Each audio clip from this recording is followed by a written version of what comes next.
Welcome to Knicks.com. I'm pleased to be joined by Arron Afflalo, a new member of the New York Knicks, shooting guard, and probably can play the point too. What was the process like for you during free agency and making the decision of where you were going to go? It was quick. It was swift. I wanted to play in New York, and the feeling was mutual from Steve and Phil and Coach Fisher, and it took one day. We got through the process, had a nice dinner, and here I am.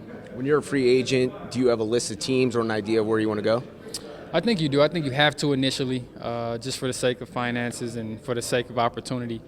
But when you're blessed to get that opportunity that you want and it's mutual, you take it. When you look at both sides of the floor and what you bring to the table, shooting, defense, playing both sides, also the ability to post up, which I think is highly important for a guard. Are all those things sort of in play there when you're thinking about the triangle offense? No question, no question. Obviously, I grew up many years watching the Lakers, being from LA, and who didn't watch Michael Jordan growing up, and you understand that there's always an opportunity for success if you embrace the situation. And I've watched a ton of film on the triangle already, and I feel like I'm going to do really, really well. How important is a system like that for a team and a player of your caliber to know exactly where you're going to be when you run down the floor, and also those defensive lanes when you're trying to get back? Yeah, obviously the triangle set is just an initial formation, but there's so much freedom and so much opportunity, and the fact that it keeps you and all your teammates engaged is a selfless way of playing basketball, and that's the way I play the game, and so I'm going to enjoy it. You've had a couple different teams now that you've played for. What has your career been like in terms of evaluating what you've been able to accomplish on the court and kind of having to move to different places and find your fit? Yeah, man, I've been somewhat of a chameleon. I've always had to adjust and take on different roles, and I've taken pride in those things. Early in my career, I was a big defensive guy. I tried to be the defensive stopper. Then, once Melo kind of left Denver, I turned into more of a leadership role, and then Orlando, I was the leading scorer and turned into a really high-level scorer. So whatever it takes, I try to do whatever my team and my coach is asking me. Does that help you as a veteran now that you've seen it all, you've played for it all, you have teammates, I'm sure on every end of the spectrum there, so you know how to handle all this. Does that help you now? You step into a situation where a team, that won 17 games, looking to get back in the playoffs, brand new roster, but you've kind of seen it all, and so you can probably lend a helping hand to a lot of these guys. Yeah, there's a lot of value in experience, and whether it be good experience or bad experience, there's a lot of value in learning a lot of lessons. And, I feel like my maturity level, my skill level, and my athletic ability, it's all going to mesh right into one in terms of a perfect timing for me to be a Knick. Were you a Laker fan growing up?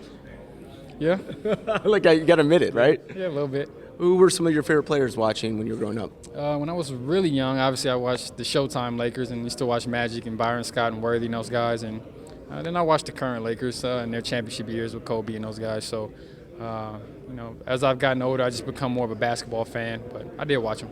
It's interesting talking to all these guys and Kyle Quinn about being a Queens native and stepping on that floor, and he says, I can't even imagine what it's going to be like.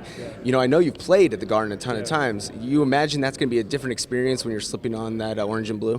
Yeah, that was outside of any recruiting pitch. That's a big reason why I wanted to be in New York, just that competitive environment. As a professional, as a kid, as a collegiate player, you want to be in those type of environments every night, and I couldn't ask for more, man. The fan base is crazy, and that's something that I'm going to embrace and use to my advantage. You're such a soft-spoken guy, not on Twitter yet, and not on Instagram yet, but we're working on it. But what do you like off the court? What are some things that you're interested in? If you can admit it here. Yeah, man, I'm pretty low-key. I take it easy. I try to enjoy life, enjoy the game, and have fun with it. Now we got a personality like Robin Lopez over here. You can use him. And what do you think about, too, I asked Kyle about this, that all you guys are coming in together. Yeah. Only a couple guys, Carmelo, Jose, Langston, on the roster coming back, a couple other players as well in the front court, but pretty much you guys are going to be this new crew taking this team to the next step. Is that an interesting and worthwhile experience to be there from the ground up? Yeah, I think so. The idea is to build a winning environment, winning culture with good guys and good players, but most importantly, good guys. So all the guys that you see coming in and the guys that are holdovers from last year's team are all great guys who want to gel, want to learn, and that's the foundation for building a good team. And just give us some time to get out there on the court and get it done.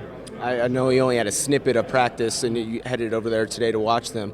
Kristaps Porzingis. So, what do you think about this guy? I mean, I think he's like 7'8" now. Every time I see him, he's getting taller and taller. But I got to imagine as a guard, this is going to be an exciting prospect for you to play with him. Yeah, he's tall. He's very tall. This is a big man's game, and he's tall. He's skilled. I watched him shortly at practice today, and he's got enormous potential. So, seemed like a really nice kid who wants to work and wants to get better, and you can't ask for more. Sharon Grant as well, the other draft pick. Now he's almost like a veteran because he played 4 years at school, which is pretty crazy to even think that that's a rare thing for a player coming out. What do you think about his game? 6'4", combo guard, and can play a lot of different positions.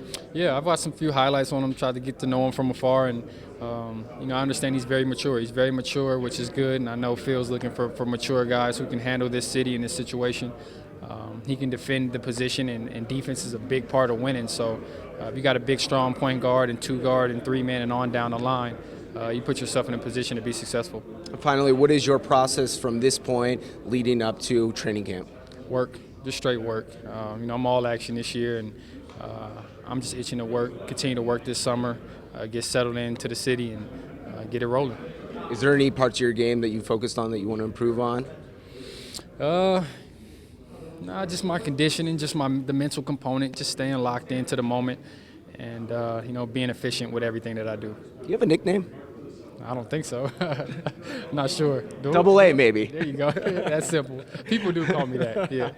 Arron Afflalo, it was so great to meet you, and all about work. I know Knicks fans love to hear that, and we're excited. We're going to follow you throughout the season, and hopefully it's going to be an excellent year for you guys, and we're excited about it. Thank you so much. I'm excited, man. It's going to be fun. Thank you. Great to meet you. Arron Afflalo right here on Knicks.com.